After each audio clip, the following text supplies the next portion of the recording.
الله نحمده ونستعينه ونستغفره ونعوذ بالله من شرور أنفسنا ومن سيئات أعمالنا من يهده الله فلا مضل له ومن يضلل فلا هادي له أشهد أن لا إله إلا الله وحده لا شريك له وأشهد أن محمدًا عبده ورسوله أما بعد فإن أصدق الكلام كلام الله وأحسن الهدي هدي محمد صلى الله عليه وسلم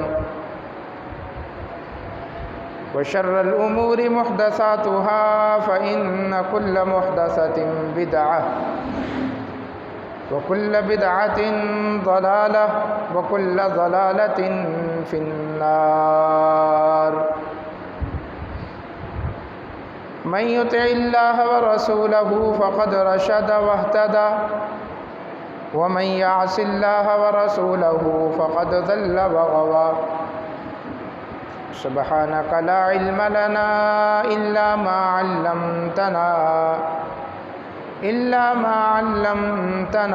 إنك أنت العليم الحكيم اللهم انفعنا بما علمتنا وعلمنا ما ينفعنا وزدنا علما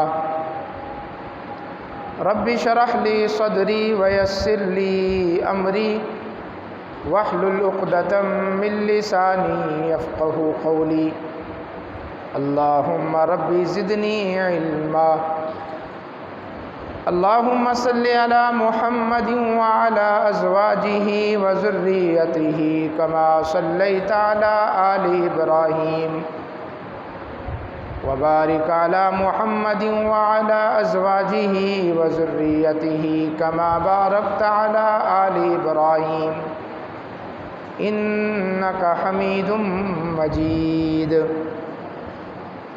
أما بعد فأعوذ بالله السميع العليم من الشيطان الرجيم من همزه ونفخه ونفثه والسابقون الأولون من المهاجرين والأنصار والذين اتبعوهم بإحسان رضي الله عنهم ورضوا عنه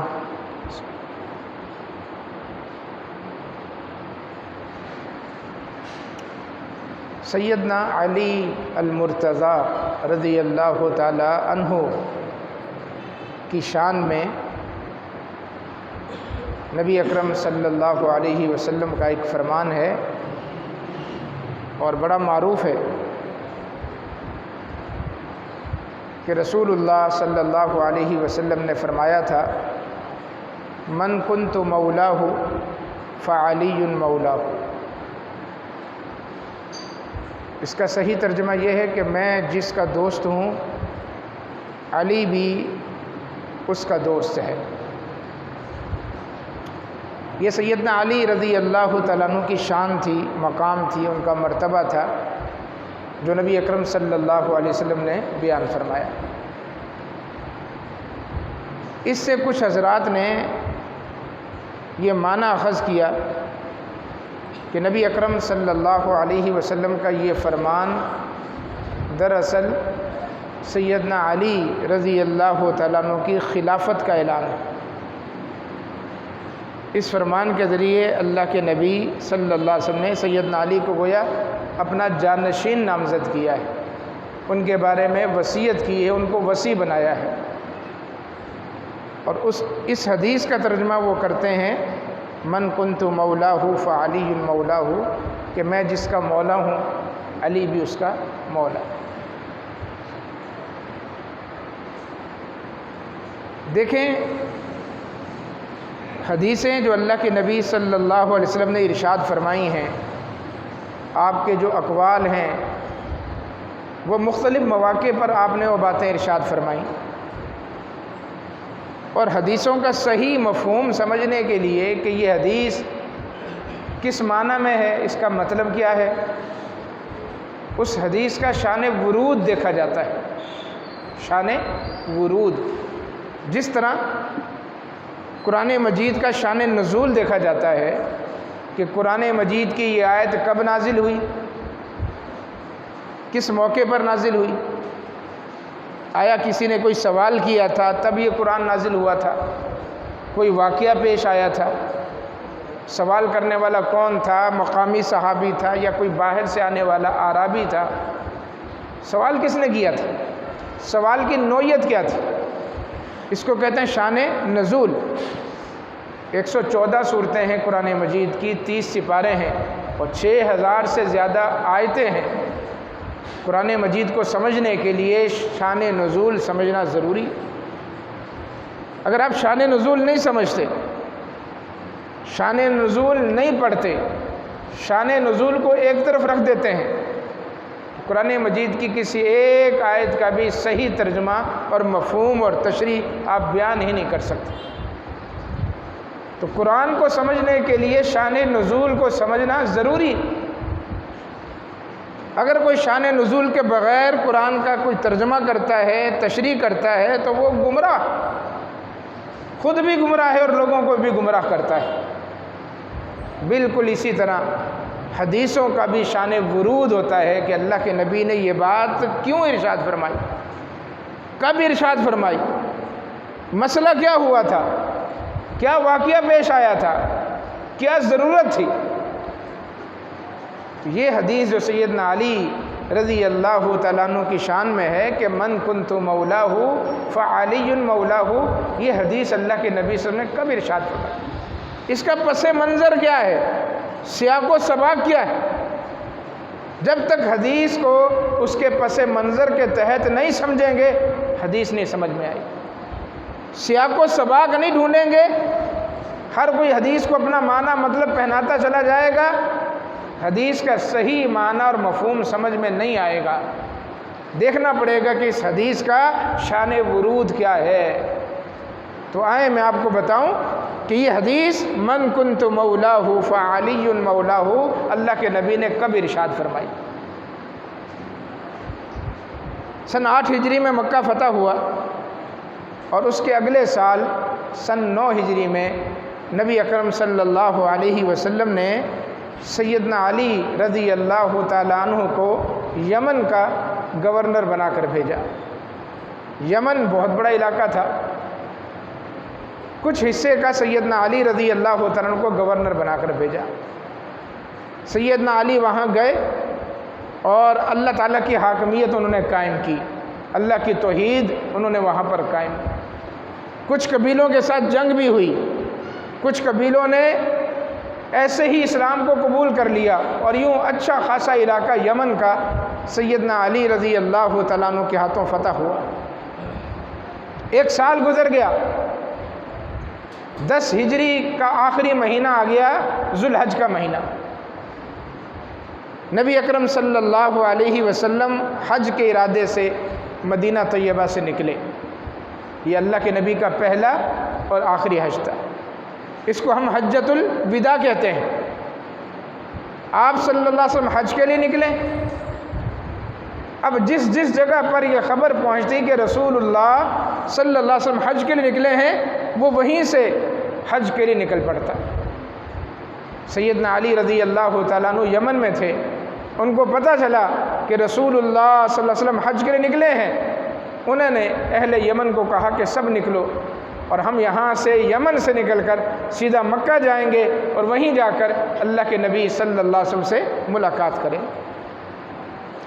اس دوران مسئلہ یہ پیش آیا کہ آپ نے بڑا مال غنیمت حاصل کیا تھا، جنگ کی صورت میں جو قبیلوں سے مال غنیمت حاصل کیا تھا، سیدنا علی نے بالکل صحیح طرح وہ مال غنیمت تقسیم کر دیا جس کا جو حق تھا، اور اس میں سے خمس نکال لیا، 5واں حصہ، کہ یہ جا کر اللہ کے نبی صلی اللہ علیہ وسلم کی خدمت میں پیش کریں۔ کچھ کپڑے بھی اس مال غنیمت میں ہاتھ آئے تھے، آپ نے کہا کہ یہ کپڑے اسی طرح رہنے دو، حج کرنے نہ جانے کہاں سے اور کہاں سے لوگ آئیں گے، وہاں دیکھیں گے جو ضرورت مند ہوگا یہ کپڑا اس کے اندر ہم تقسیم کر دیں گے۔ وہ کپڑا ساتھ لے لیا، مال غنیمت تقسیم کر دیا۔ بالکل صحیح تقسیم کی آپ نے، اور آپ رضی اللہ تعالیٰ عنہ یمن سے نکلے قافلے کی شکل میں مدینہ مکہ مکرمہ کی طرف۔ جب سیدنا علی نے مال غنیمت تقسیم کیا تو کچھ لوگوں کو آپ کی تقسیم پر اعتراض آیا، کچھ لوگوں کے دلوں میں کدورت آ گئی۔ انہوں نے سمجھا کہ شاید سیدنا علی نے یہ کپڑے تقسیم کر کے اچھا نہیں کیا، یا یوں تقسیم کی، تقسیم پر اعتراض تھا کچھ لوگوں کے دلوں میں، سب کے نہیں۔ اور وہ اپنے دلوں میں سیدنا علی کے لیے انہوں نے کیا کر لیا جی، نفرت بٹھا لی، کدورت بیٹھی ان کے دلوں میں، اور انہوں نے سوچا کہ ہم حج کرنے جا رہے ہیں، وہاں جا کر اللہ کے نبی صلی اللہ علیہ وسلم کو سیدنا علی کی شکایت لگائیں۔ چنانچہ یمن سے یہ قافلہ مکہ پہنچا اور حج کے دن شروع ہو گئے۔ ان لوگوں نے خصوصی طور پر اللہ کے نبی سے ملاقات کی اور سیدنا علی رضی اللہ تعالیٰ عنہ کے بارے میں جو ان کے دل میں تھا وہ اللہ کے نبی صلی اللہ علیہ وسلم سے بیان کر دیا۔ رسول اللہ صلی اللہ علیہ وسلم کو غصہ آ گیا۔ حدیث کے الفاظ ہیں کہ آپ کے چہرے کا رنگ بگڑ گیا، کیونکہ سیدنا علی رضی اللہ تعالیٰ عنہ کے بارے میں اللہ کے نبی نے فرما دیا تھا اقضاہم علی، کہ میری امت میں سب سے زیادہ حق اور انصاف پر مبنی فیصلہ کرنے والا اگر کوئی ہے تو وہ علی ہے رضی اللہ عنہ، ان کا ہر فیصلہ درست ہے۔ پھر آپ نے کہا کہ یہ کیسے شکایت لگا رہے، لیکن رسول اللہ صلی اللہ علیہ وسلم نے اس موقع پر کچھ بھی نہیں کہا، نہ سیدنا علی کو بلایا، نہ ان لوگوں کو کچھ کہا، بالکل خاموش رہے۔ حجۃ الوداع کا دن ہے، عرفہ کا دن ہے، آپ نے میدان عرفات میں حج کے خطبے میں بھی اس بارے میں کوئی بات نہیں کی۔ یوم عرفہ گزر گیا، مزدلفہ چلے گئے، رات اللہ کے نبی نے کوئی بات نہیں۔ مینا کے 3 دن اللہ کے نبی صلی اللہ علیہ وسلم مینا کے اندر خیموں میں رہے، صحابہ آتے تھے، مسئلے مسائل پوچھتے تھے، نبی اکرم صلی اللہ علیہ وسلم نے اس کا تذکرہ نہیں کیا، حتیٰ کہ حج ختم ہو گیا، حجۃ الوداع اختتام پذیر ہوا۔ جو حج کے لیے صحابہ کرام آئے ہوئے تھے وہ اپنے اپنے گھروں کو جانے لگے، جو بحری راستے سے آئے تھے جدہ کے راستے وہ بھی چلے گئے، جو مکہ کے جنوب سے اس طرف سے آئے تھے وہ بھی چلے گئے۔ یمن یہاں پڑتا ہے مکہ کے، اور مدینہ طیبہ ادھر شمال کی طرف پڑتا ہے، اور شمال ہی میں آگے شام پڑتا ہے۔ جب مکہ سے قافلے نکلتے تھے تو 3 قافلے شمال کی طرف نکلتے تھے، ان میں یمنی ہوتے تھے جنہوں نے ادھر جانا ہوتا تھا، مدینہ کے لوگ ہوتے تھے جنہوں نے آگے شمال کی طرف جانا ہوتا تھا، اور جنہوں نے مدینہ سے آگے شام جانا ہوتا تھا وہ بھی اسی راستے پر نکلتے تھے۔ اب سمجھے بات کو، 3 ملکوں کے قافلے ہیں، یمن کے، مدینہ کے اور شام کے۔ مدینہ طیبہ جانے کے لیے اللہ کے نبی صلی اللہ علیہ وسلم بھی نکلے ہیں، اور آپ کے ساتھ 3 ملکوں کے قافلے نکلے ہیں اور جا رہے ہیں مکہ سے باہر۔ چلتے چلتے جوفا نامی جگہ آئی، جوفا سے 8 کلومیٹر آگے غدیر خم نامی جگہ آئی۔ کون سی جگہ؟ غدیر خم۔ غدیر کہتے ہیں تالاب کو، کنویں کو۔ وہاں ایک تالاب تھا، کنواں بنا ہوا تھا، بارش کا پانی آتا تھا اس میں جمع ہو جاتا تھا، اور خم کا مطلب ہے مڑنے کی جگہ، جس کو ہم اردو میں کہتے ہیں چوک، چوراہا۔ یہاں پر آ کر قافلے رک جاتے تھے، یہاں سستانے کے لیے، آرام کرنے کے لیے۔ وہ جو 3 ملکوں کے قافلے چلے ہیں، یمن کے، مدینہ کے اور شام کے، یہاں آ کر رک جاتے تھے۔ اپنے اونٹوں کو وہ پانی پلاتے تھے، تھوڑا آرام کرتے تھے۔ سستانے کے بعد اب یہاں چونکہ چوک تھا، ایک راستہ ادھر نکلتا تھا، یہ یمن کی جانے والوں کا قافلہ تھا۔ یہاں آنے کے بعد آخری یہ اسٹاپ تھا یمنیوں کا، یہاں سے انہوں نے اپنا راستہ الگ کرنا ہوتا تھا اور وہ یمن کی طرف نکل جاتے تھے۔ مدینہ والے اور شام والے وہ آگے اپنا سفر جاری رکھتے تھے۔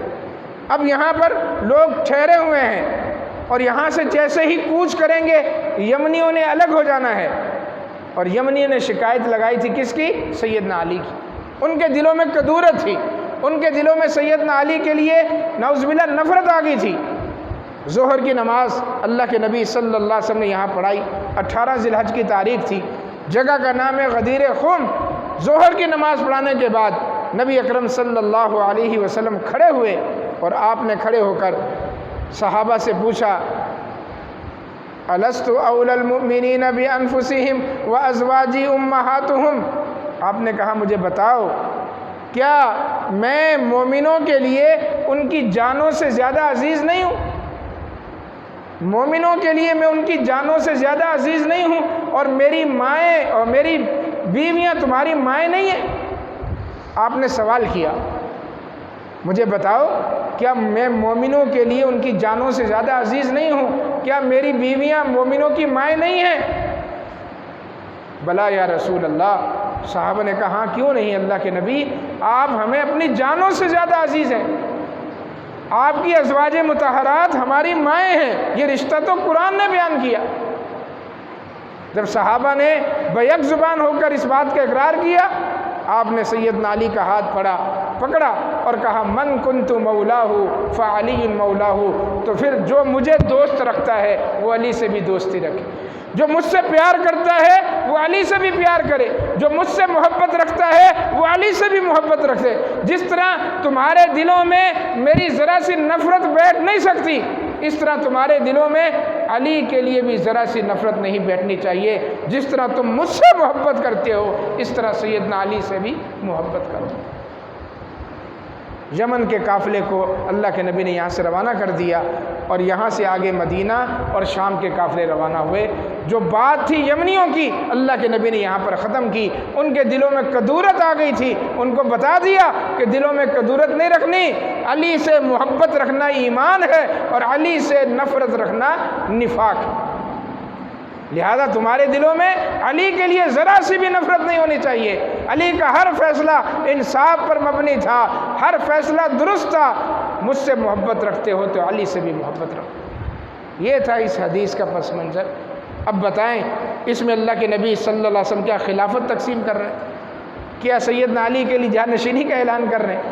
کیا سیدنا علی کے لیے وصی کا اعلان کر رہے ہیں؟ اس میں کون سا لفظ ہے جس کی وجہ سے آپ اس کا یہ ترجمہ کر رہے ہیں؟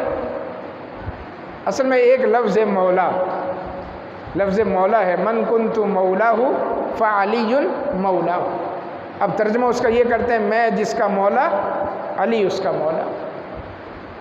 بھائی یہ کیا کر رہے ہیں آپ؟ من کنتو یہ عربی کا لفظ ہے، اس کا آپ نے ترجمہ کر دیا میں ہوں مولا ہوں جس کا مولا۔ یہ لفظ مولا بھی تو عربی کا ہے۔ جس طرح من کنتو مولا ہوں، من کنتو عربی ہے، لفظ مولا بھی عربی ہے، اس کا ترجمہ کریں۔ آپ ساری حدیث کا اردو میں ترجمہ کرتے ہیں، مولا لفظ کو ایسے نیچے اتار لیتے ہیں۔ لفظ مولا کا ترجمہ کریں، اس لیے ترجمہ نہیں کرتے، لفظ مولا کا ترجمہ نہیں کرتے میں جس کا مولا ہوں علی بھی اس کا مولا ہے۔ مولا کا ترجمہ کیا ہے؟ اس لفظ سے وہ ترجمہ کشید کرتے ہیں جس سے اپنا عقیدہ بناتے ہیں کہ علی کا اس میں اللہ کے نبی گویا جانشینی کا اعلان کر رہے ہیں، وصی بنا رہے ہیں اس کو، اور خلافت بلا فصل کا اعلان کر رہے ہیں۔ نہیں، لفظ مولا کا ترجمہ ہے دوست۔ اس کے کئی ترجمے ہیں، یہ عربی کا لفظ ہے۔ آپ جانتے ہیں کہ عربی بڑی فصیح اللسان زبان ہے، وسیع المعنی زبان ہے، ایک ایک لفظ کے کئی کئی معنی ہوتے ہیں۔ اب یہ لفظ جو مولا ہے نا، مولا، امام ابن الاسیر عربی لغت کے امام ہیں، وہ فرماتے ہیں کہ اس کے 20 ترجمے ہیں۔ کتنے؟ 20 ترجمے۔ اس کا ترجمہ دوست بھی ہے، اس کا ترجمہ محبت کرنے والا بھی ہے، اس کا ترجمہ معاہدہ کرنے والا بھی ہے، اس کا ترجمہ پڑوسی بھی ہے، اس کا ترجمہ داماد بھی ہے عربی میں، اس کا ترجمہ سسر بھی ہے۔ عربی میں سسر کو بھی مولا کہتے ہیں، داماد کو بھی مولا کہتے ہیں، معاہدہ کرنے والے کو بھی مولا کہتے ہیں، پڑوسی کو بھی مولا کہتے ہیں۔ کتنے معنی اس کے؟ اور لفظ مولا کا ترجمہ سیاق و سباق کے حساب سے کیا جائے گا کہ یہاں پر مولا کس معنی میں ہے۔ مثال کے طور پر سورہ بقرہ کی آخری آیت ہے انت مولانا فانصرنا علی القوم الکافرین۔ لفظ مولا آیا نا یہاں پر، انت مولانا، اللہ تو ہمارا مولا ہے۔ اللہ کو بھی مولا کہتے ہیں، اللہ کو بھی مولا کہتے ہیں۔ فإن اللہ مولاکم،